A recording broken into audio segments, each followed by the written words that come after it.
అశ్వత్థామ వచ్చి ఆలయంలో ఉన్న శివలింగానికి పూజలు చేస్తాడంటే మీరు నమ్ముతారా? మధ్యప్రదేశ్లోని అహిసిర్గఢ్ కోటలో ఉన్న గుప్త శివాలయం ఈ గృహ చీకట్లో ఉంటుంది.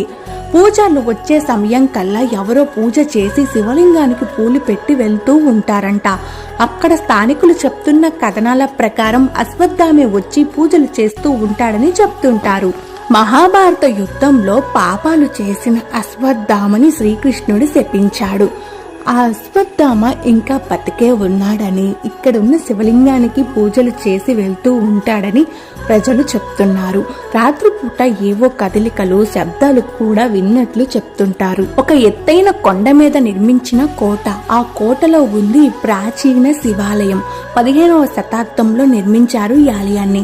ప్రాచీన కాలంలో అశ్వత్థామ వచ్చి ఇక్కడ పూజలు చేసేవాడంట. ఇంకా ఈ ఆలయానికి యుగ యుగాల చరిత్ర కూడా ఉంది.